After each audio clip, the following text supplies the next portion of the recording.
Menjelang pemilihan umum yang akan digelar April 2014 mendatang, para calon legislatif dan partai politik gencar mencari strategi untuk meraup suara. Berbagai janji manis banyak disampaikan. Ada yang terdengar serius dan terpercaya, namun ada juga yang terdengar muluk-muluk. Rakyat sebagai pemilih tentunya harus selektif memilih calon pemimpin bangsa, dan tentunya para calon pemimpin bangsa pun harus dengan kesatria melaksanakan janjinya.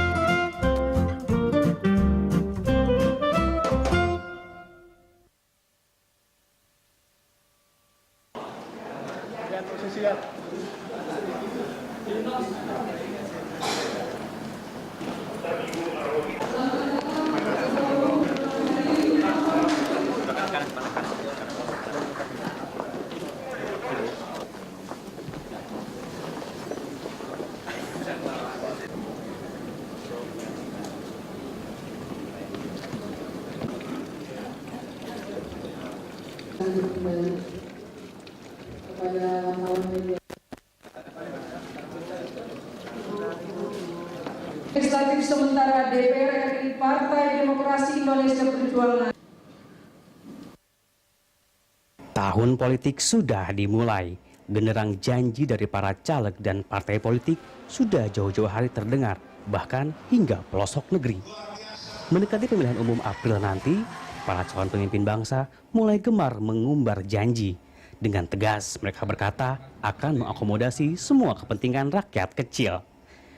Jangan tanya soal pendidikan gratis, kesehatan, hingga akta kelahiran pun mereka janjikan akan digratiskan. Namun semua itu akan terlaksana jika mereka terpilih nanti.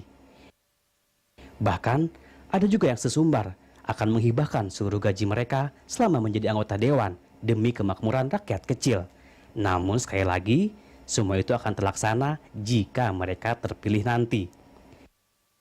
Ya, tujuan para caleg dan parpol mengumbar janji hanya satu, apalagi kalau bukan demi suara. Kini Komisi Pemilihan Umum mengharuskan partai pengusung capres memiliki suara 20%. Tentu ini bukan hal yang mudah.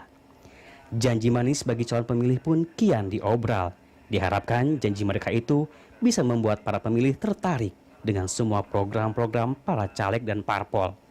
Namun, apakah janji itu benar, tepat, dan dijamin terbukti? Kini masyarakat harus lebih jeli dan tepat memilih calon pemimpin bangsa ini. Sangat bijak apabila para pemilih tidak hanya mengetahui visi, misi, dan program para caleg maupun parpol saja, namun juga mengetahui tingkah dan perilaku mereka. Diharapkan dengan selektif memilih para calon pemimpin, bangsa ini akan dipimpin oleh mereka-mereka yang bertanggung jawab dan tentunya satria melaksanakan janji manisnya. Demi perolehan suara, janji dari para calon legislatif dan para politik pun banyak diumbar. Sejatinya janji itu adalah bagian dari program kerja yang kelak akan mereka laksanakan apabila terpilih. Namun tak jarang ada juga yang hanya janji manis pemberi angin surga. Lalu bagaimana masyarakat menyikapi hal ini? Apakah janji-janji itu bisa memperbaiki kondisi bangsa? Untuk membahas hal ini kita akan berdialog bersama dengan J. Kristiadi, peneliti senior The Center for Strategic and International Studies atau CSIS, dan juga Lucius Karus dari Forum Masyarakat Peduli Parlemen Indonesia. Dan sekarang kita akan terhubung dengan Pak Lucius dan juga Pak Kristiadi di telepon. Kita sapa dulu. Selamat pagi Pak Kristiadi.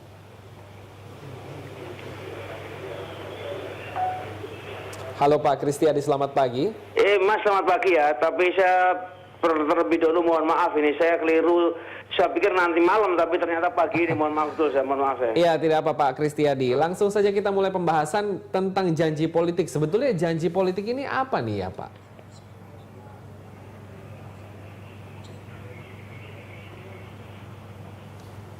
Halo Pak Kristiadi. Halo ya, silakan. Iya. Tentang janji politik sendiri, sebetulnya ada definisi khususkah untuk janji politik atau bagaimana Pak? Pak Kristiadi bisa mendengar saya? Halo Mas. Iya, Pak Kristiadi bisa mendengar? Ya agak kurang lebih keras sedikit Mas. Oh baik. Tentang janji politik Pak Kristiadi, sebetulnya definisi apa itu janji politik Pak? Mungkin bisa dijelaskan? Iya Mas, sebetulnya kalau janji politik itu Mas, itu kan sekarang sudah pamornya sudah pudar.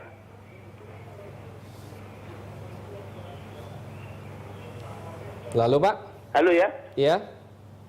Janji politik itu sekarang sudah pudar Mas, sudah tidak seperti sesuatu yang seperti niat baiknya itu sudah tidak ada, niat baiknya tidak ada, komitmennya tidak ada, sehingga janji itu sudah semua seperti gelembung-gelembung dari sabun yang tidak pernah ada gunanya. Dan sebetulnya yang lebih berat daripada itu, janji itu sebetulnya merupakan trik daripada para elit politik yang tidak mau untuk bisa bekerja keras, melakukan pendidikan politik dan mempunyai sesuatu agenda yang jelas bagi masyarakat, tapi kedaulatan hanya dibeli dengan janji-janji yang sangat murah. Itu yang saya kira Mas sekarang ini harus lebih kita perhatikan. Tentu banjir bandang ini juga memberikan penderitaan, tapi banjir bandang janji politik ini lebih mengerikan karena itu merusak struktur kehidupan, mengganggu eksistensi negara, rivalitas negara. Ini saya kira tidak bisa lagi berlanjut terus-menerus seperti itu. Berarti ini boleh dibilang janji politik hanya kebohongankah atau syarat atau lip service atau bagaimana? Palsuan saja. Ini sudah kita buktikan selama 15 tahun terakhir ini ya kan. 15 tahun orang terakhir, bisa berteriak-teriak, orang bisa ngomong apa saja, orang bisa memaku pohon dengan bilang apa saja. Bahkan kadang-kadang tidak malu-malu juga mempergunakan kata-kata suci ya kan.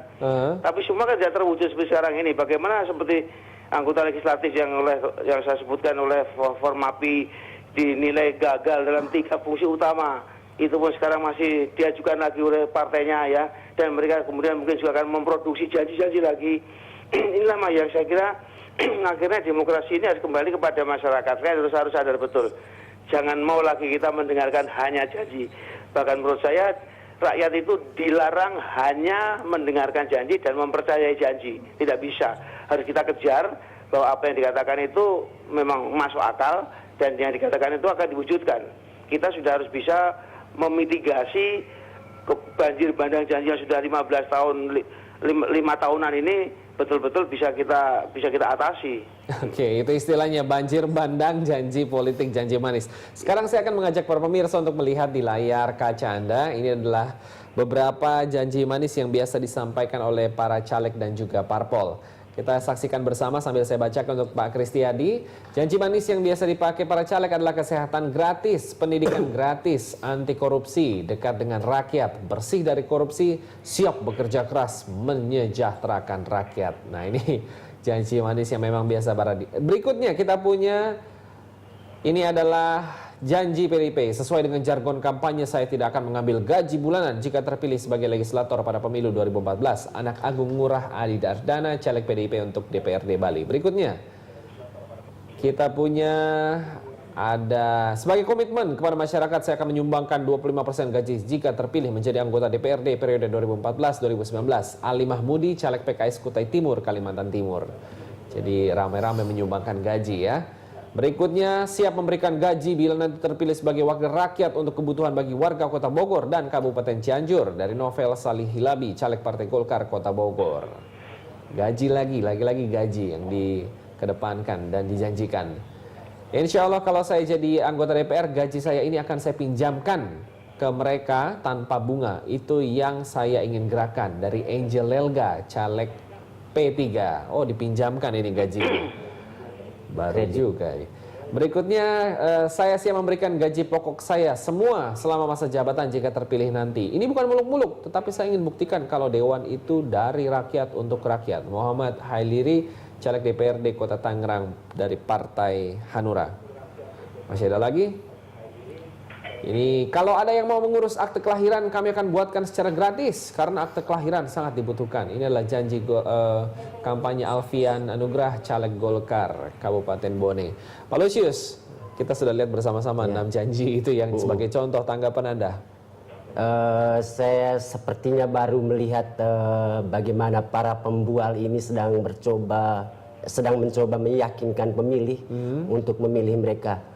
Karena bagi saya janji politik dari caleg itu tidak pernah akan mungkin terrealisasi dan tidak ada tools untuk kemudian nanti rakyat atau pemilih itu kemudian bisa menagih janji politik yang disampaikan oleh mereka. Yang paling tepat itu partai itu yang punya visi dan misi, partai yang memiliki program untuk dilakukan atau untuk diperjuangkan oleh para anggota legislatif saat mereka terpilih nanti. Tapi kalau setiap caleg sekarang mulai mengumbar janji, saya kira itu memang lebih tepat untuk dikatakan sebagai bualan daripada caleg ini untuk merebut hati rakyat ketimbang disebut sebagai janji politik. Berarti seharusnya apa yang dilakukan oleh para calon anggota legislatif ini? Saya pikir memang harus mulai dari partai. Partai harus punya misi, harus punya visi yang kemudian disosialisasikan kepada setiap calegnya untuk kemudian disebarluaskan ke pemilih. Tapi kita tidak bisa menemukan lagi ada partai politik memang yang serius menggarap soal itu. Seperti itu. Jadi dari partai politiknya sendiri memang bualan ini sudah mulai diciptakan. Oke, baik, tahan dulu sejenak, kita akan segera kembali dalam segmen berikutnya lanjutkan dialog kita. Tetaplah bersama kami. Anda masih bersama kami dan sekarang sedang membahas tentang maraknya janji politik jelang pemilu 2014. Sebelum melanjutkan dialog, kita akan simak beberapa kutipan dari beberapa tokoh partai tentang larangan bagi para calegnya mengumbar janji saat kampanye.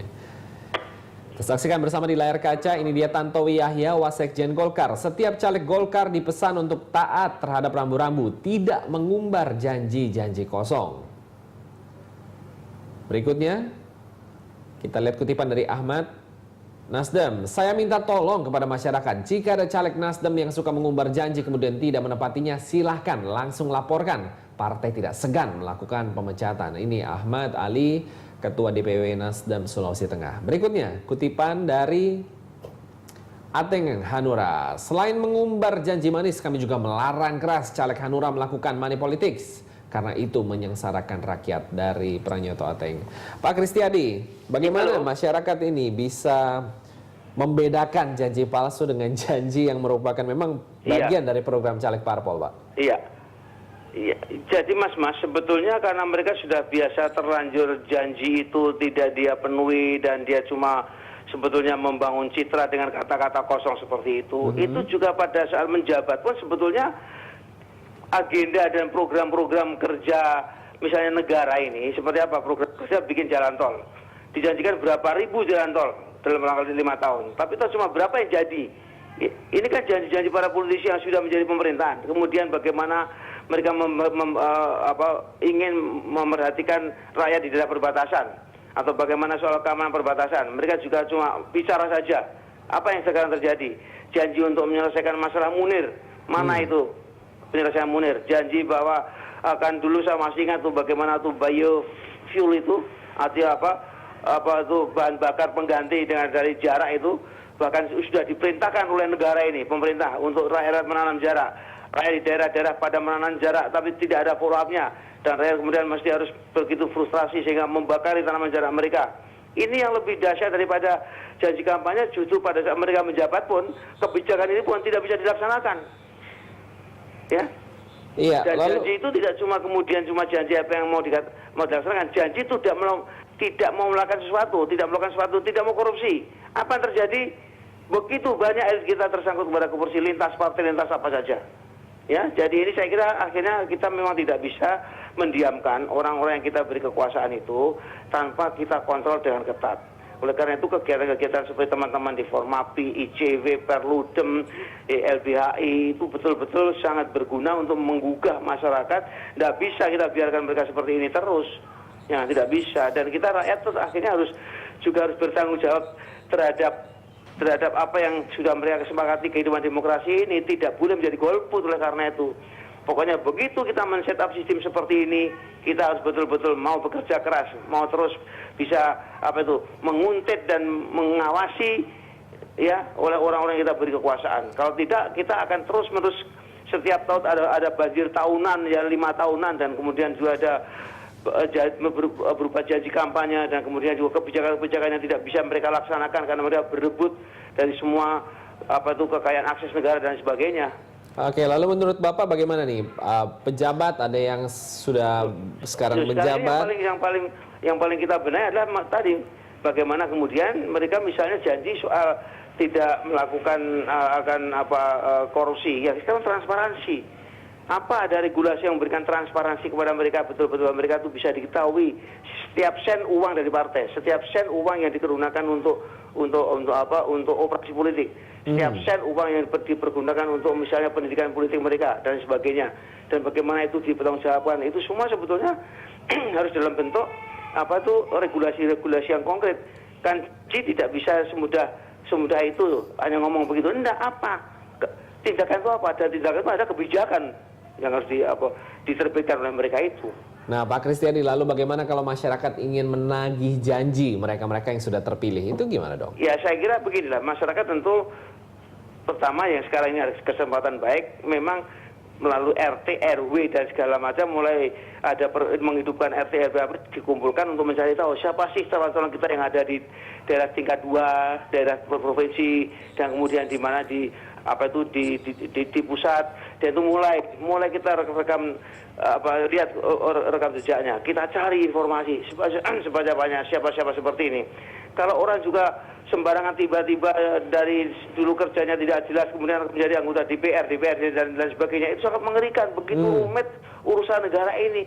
Tidak bisa karena orang mau gaya-gaya, orang karena pensiun kemudian tidak punya kerja, kemudian mau jadi anggota DPR, orang yang kemudian juga cuma mau menjadi petualang, coba-cobalah cari kemungkinan cari makan melalui menjadi anggota DPR. Baik, kita tahan dulu Pak Kristiadi, sebentar kita berikan kesempatan kepada Pak Lusius, boleh? Untuk cuma cari makan, apalagi cuma untuk berkuasa, tidak bisa seperti itu lagi.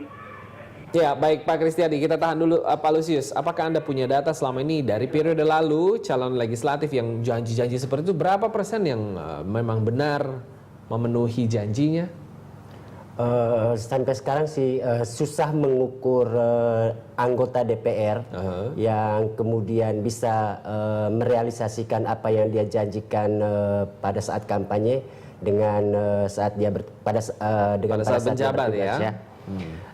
Dan memang itu tidak ada mekanisme kemudian bagi pemilih untuk bisa melakukan tagih janji kepada anggota DPR itu, karena konsep perwakilan kita, anggota DPR yang kemudian terpilih bukan hanya kemudian menjadi wakil dari daerah pemilihannya, tapi lebih banyak menjadi wakil dari partai politik. Jadi saat dia bertugas di DPR, yang paling banyak dia takutkan untuk dia tidak lakukan itu adalah perintah dari partainya, bukan apa yang dia janjikan pada saat dia melakukan kampanye. Makanya saya mengatakan tadi bahwa deretan janji-janji yang diucapkan oleh para caleg ini hanya merupakan deretan dari bualan-bualan politik yang memang sudah hampir pasti menipu rakyat. Dampak negatifnya? Saya kira pertama dampak negatif memang kerusakan moral yang kemudian terjadi hampir di seluruh lapisan masyarakat kita, karena mereka disuguhkan oleh bualan-bualan dari para caleg ini yang kemudian hanya memelihara mimpi di para pemilih. Jadi para pemilih dijanjikan mimpi-mimpi yang sudah hampir pasti memang tidak pernah akan bisa terlaksana. Bisa jadi masyarakat kapok, bisa jadi angka golput meningkat dong Pak? Yang kita harapkan memang masyarakat ini sekarang kemudian punya kesadaran lebih bahwa kemudian janji-janji yang diucapkan oleh para caleg di dapil-dapil itu adalah mimpi-mimpi para caleg itu. Jadi dengan itu mereka kemudian bisa lebih waspada terhadap apa yang diucapkan oleh para caleg ini. Dan untuk saya, kalau para caleg ini ingin serius memperjuangkan janji-janji yang ingin dia sampaikan kepada pemilih saat kampanye ini, yang perlu dia lakukan bagaimana membuat janji-janji itu kemudian bisa diperiksa kembali, bisa dikontrol oleh pemilihnya saat dia terpilih nanti. Salah satu yang bisa dia lakukan misalnya dengan membuat fakta integritas. Itu dia lakukan dengan misalnya dengan pemilihnya sendiri, dan kemudian di dalamnya harus ada butir yang mengatakan apa yang akan dia lakukan kalau janji-janji yang dia sampaikan di fakta integritas itu tidak terpenuhi. Kita tahan dulu, kita akan bahas di segmen berikutnya. Tetaplah bersama kami dalam Dialog Jurnal Pagi. Anda masih bersama kami dan masih membahas tentang maraknya janji politik jelang pemilu 2014. Sebelum melanjutkan dialog, kita simak beberapa kutipan berikut ini. Yang pertama kita punya Jokowi. Hati-hati, masyarakat sekarang lihat figur, bukan kata-kata, tapi kerja nyata. Kalau itu dilakukan, mau cari berapa kursi? Ini dari Joko Widodo, Gubernur DKI Jakarta. Berikutnya kutipan dari Abdullah Kelrey, Dirut NDC Forest and Ocean. Masyarakat agar bisa pilih mana yang berilmu mewakili rakyatnya dan yang gemar umbar janji palsu. Jangan asal pilih dan melihat orangnya dari penampilan saja, tapi lihatlah dari kualitas berpikirnya. Abdullah Kelrey ya. Ini berikutnya wejangan dari Taufikur Rahman, anggota DPRD DKI Jakarta. Masyarakat untuk tidak memilih calon yang memberikan banyak janji atau uang dan barang. Sebab ketika terpilih, pasti melakukan korupsi dan tidak amanah terhadap rakyat. Wah, ini adalah wejangan-wejangan bagi para pemilih dan para caleg saat kampanye. Pak Kristiadi, bagaimana ini pasca pemilu, Pak? Sorry, Mas. Ya, Pak Kristiadi bisa dengar saya? Ya, dengar. Ya, dari hasil janji para caleg, apakah DPR akan tetap seperti sekarang ini atau ada perbaikan pasca pemilu nanti, Pak? Ya, sebetulnya tetap tidak ada perbaikan ya, tidak ada perbaikan. Karena tadi sekali lagi bahwa 90% dari anggota-anggota DPR yang dulu 5 tahun lalu berbuih-buih ya, berjanji yang sebetulnya gagal melaksanakan 3 tugas fungsi utama, budgeting, legislasi dan pengawasan, ini pun sekarang menjadi mau dicalonkan partainya untuk menjadi anggota DPR lagi. Itu kan sangat berat sekali. Dan misalnya yang sangat menyedihkan, sebetulnya janji palsu itu hanya merupakan awal daripada kepalsuan-kepalsuan berikutnya. Ya kan, misalnya mereka anggota-anggota DPR pernah dia janji untuk memberantas korupsi dan membuat kemudian lembaga seperti memutuskan ada lembaga namanya KPK. Tapi setelah KPK juga masuk kepada para unsur-unsur oknum-oknum dalam DPR yang begitu banyak, mereka juga kemudian mencoba dari berbagai sudut mencoba melemahkan KPK, iya kan? Dan ini sebetulnya yang kita khawatirkan, yang namanya janji kampanye itu sudah merupakan indikasi awal, ya kan, bahwa akan ada kepalsuan-kepalsuan dan manipulasi-manipulasi regulasi pada saat mereka pun berkuasa. Dan yang rakyat memang agak dulu pada awalnya susah untuk membedakan janji palsu dan tidak palsu itu karena mereka juga itu janji palsu itu disertai dengan kelakuan-kelakuan yang halus, lemah lembut ya. Tapi sekarang mereka sudah mulai hafal. Kalau cuma orang jalan-jalan seakan-akan dia juga ikut bersedih, ikut menangis, ikut simpati kalau ada bayi-bayi itu dipegang kepalanya anak-anak semua, tapi itu mereka tidak pernah memperhatikan bagaimana tuh anak-anak yang antre dibawa oleh ibu-ibunya pada mau jadi ojek di Jakarta di tengah kesibukan di ibu kota setiap hari begitu. Baik, kami paham Pak Kristiadi. Kita berikan kesempatan, mohon maaf Pak Kristiadi, kita berikan kesempatan juga kepada Pak Lusius. Pak Lusius, berarti dengan melihat masyarakat, bagaimana cara untuk memilihnya pemimpin dan wakil yang baik lah ya dalam artian, karena selama ini kan hanya seperti itu. Kita tentu bisa yang paling mungkin yang kita harapkan saat ini itu bagaimana misalnya Komisi Pemilihan Umum sampai di daerah itu bisa melakukan sosialisasi terhadap caleg-caleg yang akan dipilih oleh pemilih pada 2014 di dapil masing-masing. Tapi harapan itu juga hampir pudar karena kelihatannya KPU sendiri sibuk dengan banyak urusan administratif saja. Yang bisa sekarang kita harapkan mungkin peran elemen masyarakat sipil yang bisa kemudian melakukan sosialisasi tentang caleg-caleg yang kemudian layak dipilih pada pemilu 2014 ini. Dari track record itu kemudian disosialisasikan ke masyarakat dan diharapkan masyarakat kemudian bisa melakukan pilihan terbaiknya lah ya, untuk memilih yang terbaik. Baik, saya akan mengajak Anda untuk melihat satu grafis terakhir di layar kaca. Ini adalah pepatah bahwa pemenang membuat komitmen, pecundang membuat janji. A winner makes commitment, a loser makes promises. Kurang lebih seperti itu. Terima kasih atas kesediaannya bergabung dengan kami Pak Kristiadi lewat telepon dan juga Pak Lusius. Terima kasih untuk Berita Satu. Dan demikian dialog kita di Jurnal Pagi tentang janji manis politik.